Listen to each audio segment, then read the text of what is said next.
Mesdames et messieurs, bonjour et bienvenue sur notre chaîne YouTube.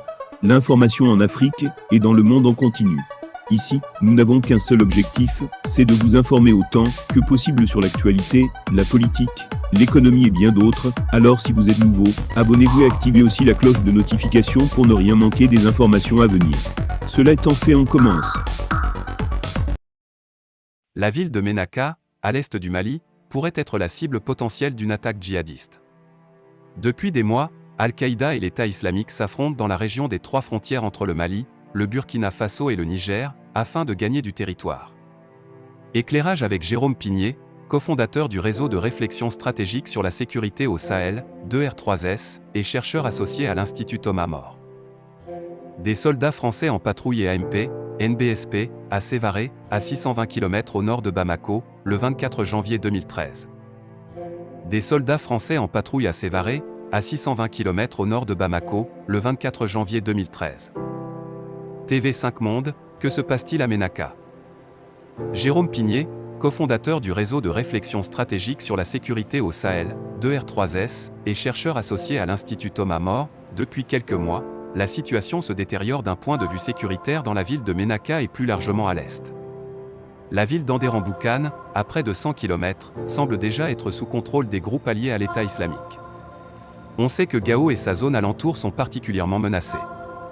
C'est une tendance que l'on observe depuis 9 mois.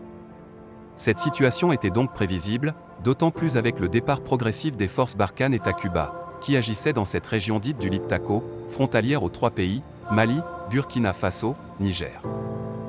Même si les combats entre le IGS, État islamique dans le Grand Sahara, et le JNIM, groupe de soutien à l'islam et aux musulmans, persistent, on a probablement misé trop rapidement sur un affaiblissement de ces deux forces djihadistes à travers leurs affrontements.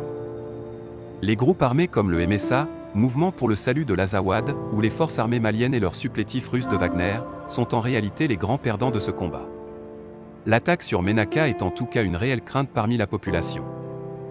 Il y a une différence entre la stratégie qui consiste à tenir des territoires, agir de manière discrète voire clandestine, bénéficier d'un certain trafic et d'une fluidité de mouvement et des espaces, et de l'autre, tenir des villes et des capitales régionales comme Ménaka. Il s'agit ici d'un conflit ouvert.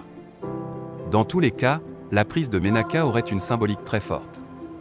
Cela fragiliserait davantage l'équilibre du territoire et de cette région du Liptako qui est déjà en dehors de tout contrôle des forces armées nationales. À Niamey au Niger, on s'inquiète de la prolifération de cette violence armée qui est aux portes du pays. Après, quel serait l'intérêt tactique pour les groupes armés terroristes de prendre la ville? Ils s'exposeraient davantage. Encore une fois, on ne maîtrise pas à distance toutes les dynamiques auxquelles les groupes peuvent être associés.